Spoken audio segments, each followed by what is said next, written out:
O livro A Elite do Atraso é uma obra corajosa do sociólogo Gessé Souza. Nela, ele tenta mostrar que, enganosamente, entendemos que o grande problema brasileiro é a corrupção na política e do Estado.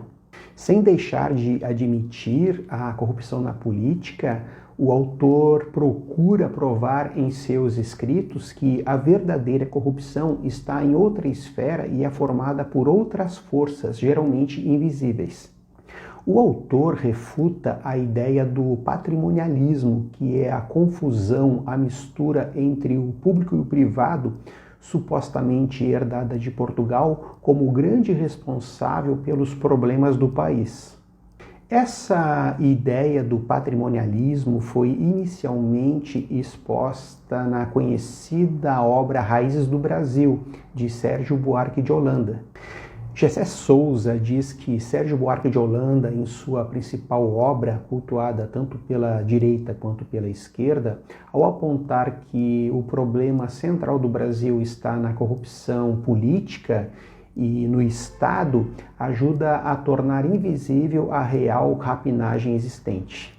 O paradigma do patrimonialismo é aceito como nosso maior problema e mostra como essa obra de Sérgio Buarque de Holanda, considerada um clássico da sociologia brasileira, acaba por legitimar operações agora desmascaradas como a Lava Jato, e também as intenções da imprensa corporativa brasileira, que muitas vezes sabota a sociedade, inclusive com a ajuda de muitos intelectuais. Gessé Souza diz que o avanço efetivo do conhecimento se dá mais com a superação de paradigmas envelhecidos do que pelo mero acréscimo de conhecimentos dentro do contexto de paradigmas superados. Então, ele propõe um novo paradigma para se entender os problemas brasileiros, porque a referência do patrimonialismo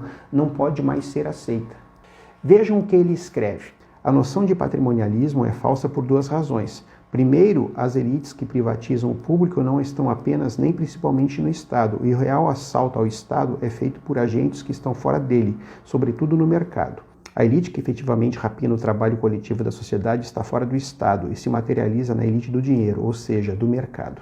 Para desfazer a ideia do patrimonialismo como o grande mal do país, defendida por Sérgio Buarque de Holanda, Gessé Souza busca outras respostas como a escravidão, a luta de classes e a conjuntura atual. O conceito de patrimonialismo tomou o lugar que o conceito de escravidão e das lutas de classe que nascem a partir dela deveria ocupar. Para o autor, o Brasil não recebe de Portugal, através do patrimonialismo, a sua estrutura social, porém da escravidão, que sequer existia lá. A escravidão, ela sim vai repercutir em um tipo específico de família, de justiça, de economia, que por sua vez vão promover a exclusão, a violência, as chacinas e outros horrores que vemos em nosso país. O autor é firme na ideia de que se demoniza o Estado e a política para os verdadeiros corruptos se apropriarem das empresas públicas e das demais riquezas do Brasil, que são transferidas a eles a preço de banana. Se há uma preocupação real em combater a corrupção, teria que se combater antes a rapinagem praticada pela elite do dinheiro. O sociólogo diz que somos ingênuos quando apoiamos as privatizações pensando que o Estado e os políticos só atrapalham e assim entregamos tudo subfaturado, de mão beijada para supostos grupos compostos por pessoas mais, entre aspas, competentes e honestas. A crença nesse paradigma patrimonialista seria influência de uma autoimagem construída por muitos de nossos próprios intelectuais e vinculada à ideia de que somos tradicionais, afetivos, afeitos ao jeitinho brasileiro e com uma propensão à desonestidade, o que seria uma imagem invertida no espelho do americano considerado herói. O autor diz que essa ideia de muitos de nós acharmos os estrangeiros como mais honestos que nós é vira-latice de nossa parte. Os interesses estrangeiros serem tratados melhores que os nossos e resultantes de uma moralidade superior é de um servilismo intolerável. A ideia errada do patrimonialismo legitima e favorece os golpes de Estado, baseados na desculpa da corrupção seletiva, principalmente contra governantes populares e que não são bem digeridos pelo mercado. Gessé Souza argumenta que, junto com o papo furado do patrimonialismo, outra ideia força auxiliar a ele, o populismo, também é usada para criticar e desqualificar a presença das massas populares na política, com a concepção equivocada que o povo não sabe votar e que seu voto não tem o mesmo valor das classes economicamente superiores. Assim são demonizadas lideranças políticas principalmente mais inclinadas a favorecer os mais necessitados. Mas reforçando, segundo Gessé Souza, não é o patrimonialismo nem o populismo a origem dos problemas reais do Brasil, e sim a escravidão. Quando houve a libertação dos escravos, eles foram abandonados à sua própria sorte. Não houve qualquer ajuda a eles, simplesmente foram substituídos, principalmente por imigrantes que chegavam em grande número ao Brasil, sobretudo em São Paulo. O destino dos ex-escravos foi a agricultura de subsistência ou as favelas. Quando abandonados, eles foram até mesmo proibidos de se expressarem culturalmente. O Brasil buscava uma autoimagem europeizante e o negro injustamente passa a ser encarado como inimigo da ordem, a ordem como respeito à propriedade e à segurança. E a partir daí, então, a polícia passa a ser usada para intimidar, reprimir e humilhar as camadas mais pobres da população. O excluído agora não é mais perseguido pelo capitão do mato, e sim pela viatura policial.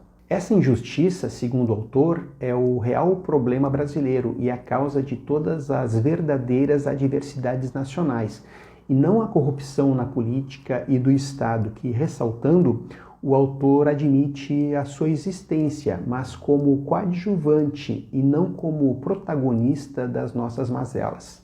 O autor fala até de uma elite política existente no Estado que frequentemente atua em favor da elite do dinheiro e encobre seus malfeitos.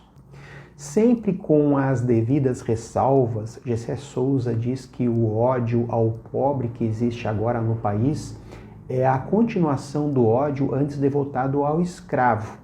O autor faz um questionamento interessante. Por que os erros de partidos populares promovem tanto ódio e a corrupção de partidos elitistas é encarada com naturalidade? Para ele, o ódio a partidos políticos mais progressistas se deve ao fato desses partidos buscarem diminuir as distâncias sociais entre as classes através de políticas públicas inclusivas. Para Gessé Souza, o ódio de classe é o verdadeiro DNA da sociedade brasileira, que nunca aceitou e quis interromper o projeto de ascensão social dos excluídos, iniciado nos governos Lula e Dilma. O autor lembra que o Brasil nunca pensou em realizar, por exemplo, como na Europa, um processo civilizador, onde se aprende que existe o outro e que deve haver uma melhor distribuição das riquezas. Gessé Souza fala que os conflitos centrais de uma sociedade são sempre relações de dominação entre classes sociais, mas as classes sociais não podem ser percebidas apenas como classes econômicas, mas também um fenômeno sociocultural. Nesse aspecto, tanto a direita quanto a esquerda equivocam-se, segundo o autor, pois são economicistas quando o assunto é classe social. A curiosidade, os exemplos, a disciplina, os valores, o afeto, enfim, todo um capital cultural ou a ausência dele serão também determinantes para o sucesso ou fracasso social. Por conta desses componentes mais psicológicos e culturais, algumas classes conseguem desenvolver nos jovens o pensamento prospectivo, pensar no futuro, outras apenas o aqui e o agora. O autor alerta que não existe apenas capital em disputa entre as classes, mas também interpretações, defesas e legitimação de posições conquistadas. A partir dessas razões iniciais, Gessé Souza analisa a classe média brasileira, destacando que ela não é homogênea, que dentro de seu espectro há setores reacionários e também setores mais críticos, mas que boa parte dela, para o autor, odeia o pobre e inveja o rico e se acha portadora de uma superioridade moral. Gessé Souza aponta que a classe média é, no geral, defensora da meritocracia e que alguns de seus setores participam de golpes contra as classes populares, mais como uma estratégia de reprodução de seus privilégios e a serviço dos verdadeiros donos da riqueza, do que como uma preocupação com a moralidade e o combate à corrupção. Uma articulação chamada pelo autor de pacto antipopular entre a classe média mais conservadora e os ricos promove para ele uma indignação moral seletiva contra a política e o Estado, quando este é ocupado por governantes populares. Esse pacto antipopular, liderado por poderosos com a participação de parte da classe média, mescla elementos racionais, como a manutenção de privilégios, e irracionais, como a necessidade de distinção social e ressentimento e ódio de classe. Os poderosos precisam travestir seus interesses pessoais em interesse geral para assegurar o controle social e seus privilégios.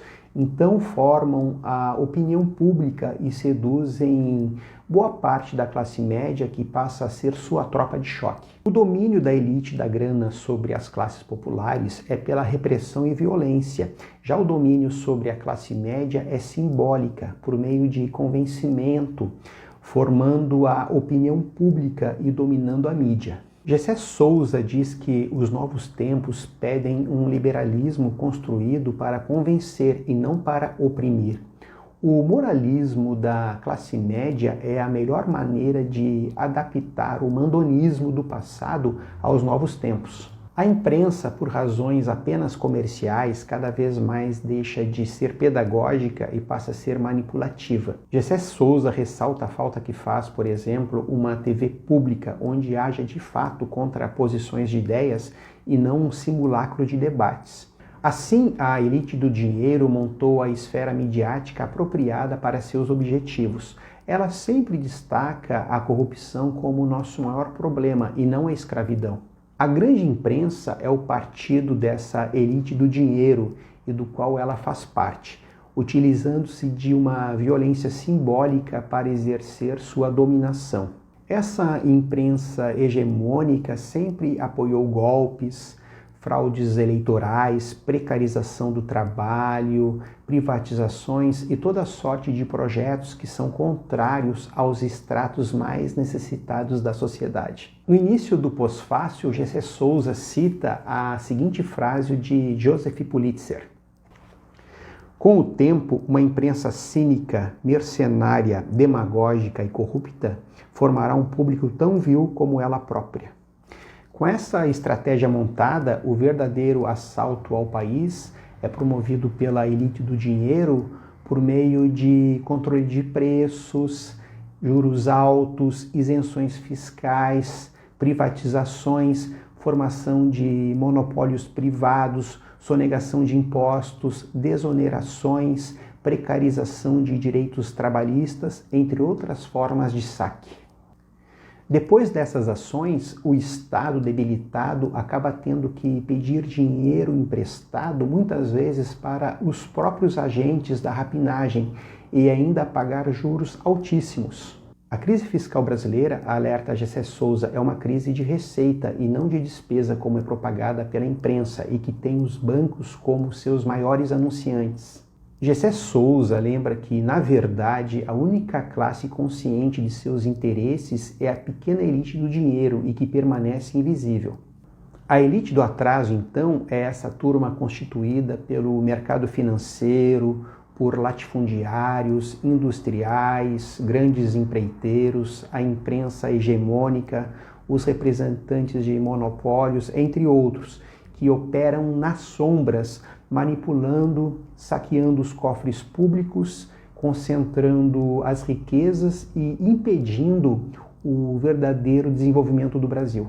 O sociólogo diz que para se começar a mudar esse cenário de enganação, é admitirmos com coragem e humildade que fomos sempre enganados, que sempre fomos feitos de bobos, e nos convida a colocar em prática a reflexão autônoma. O livro A Elite do Atraso, que às vezes tem uma linguagem mais direta, às vezes mais acadêmica, merece ser lido, discutido ou até questionado. O que não dá é para ficar indiferente com o seu teor.